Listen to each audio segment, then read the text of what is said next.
Hello, my name is Jason R. Gray. I'm a filmmaker from London, Ontario, Canada, and I'm here today to talk to you about my newest film, Interval. The clouds are here. Dark, permanent, silent. And when you look up into them, you are gone.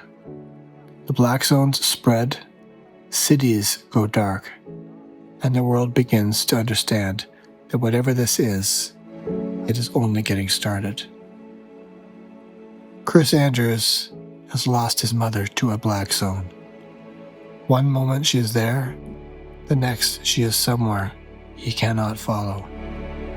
When his daughter nearly drowns, 8 years old, breathing but unreachable, Chris makes a choice, the kind only a parent can make. It may cost him everything.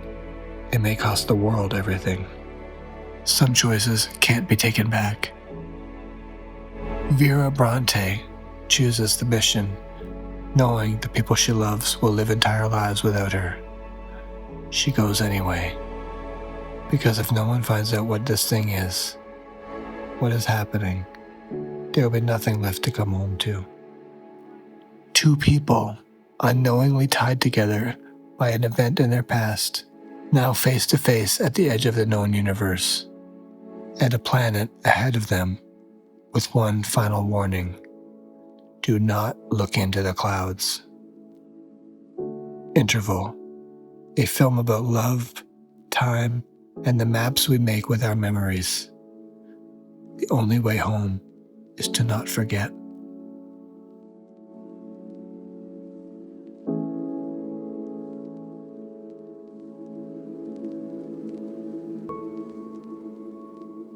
Being a filmmaker, there is evidence online of my previous existence.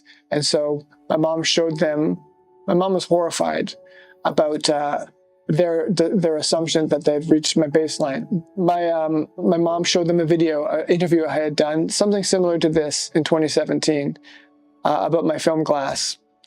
And so they realized who I really was.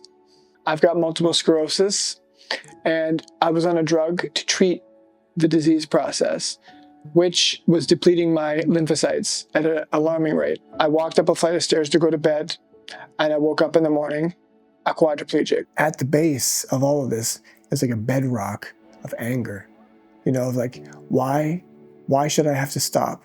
I look around me, I look at films coming out, people doing what they want to do, and I'm like, everybody's got some challenge of some kind. I happen to have one that should not be a physical limitation for making a movie. This project was first brought to me in the origins of it in 2016 when we were wrapping up production on Jason's last film, Glass. Jason presented a script, told me that he was starting to work on this, and the idea was just being formed.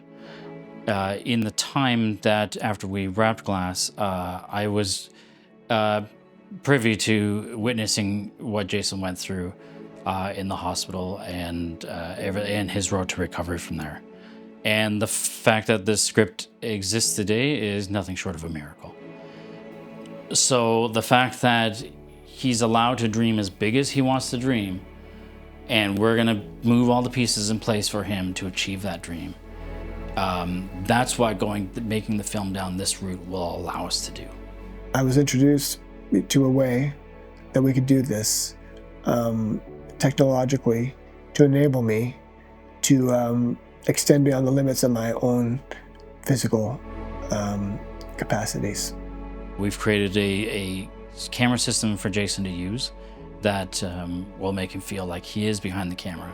His role that he has done in the past, he's able to still do that. As a live action film, obviously we have cameras that got to be held and stuff, and that would be more of a physical challenge for Jason to take on. This way we're building a camera that is meant for him, and so that he can act as the director, he can jump in behind the camera, he can be anywhere on the set that he wants to be from the comfort of his own apartment. Our goal is to treat this as physically real as we can, based on the limitations and the physics of the world around us, as if we were shooting this as a real live action film. Eventually we want to film this with motion capture performances by actors, so everything you're seeing in there is human driven. We have found a way to make a film this big feel this real. I love life. I love the people in my life. I love cinema, and I love it just as much, if not more so now. And I cannot stop. And I mean, my body has changed, but maybe that's just the path that I'm on. I don't want it to be the way that it is, but we wouldn't be here. I wouldn't be approaching the reality of making this movie if this hadn't happened. You know, this is a movie about defiance against an incredible, opponent. We will call that opponent mortality, loss of love. All these things are a threat. And so I just kind of found my way back to it. I was in a hospital bed and I started looking at my notes again. I had headphones in, I was listening to music, and I started to cry. And I realized this wound is still very open, and that script needs to be finished one way or another. This movie will exist, and I'm making this video so that I can try to push it along down that path, because I believe in it that much. I believe in it enough that I'm willing to push myself just a little bit harder.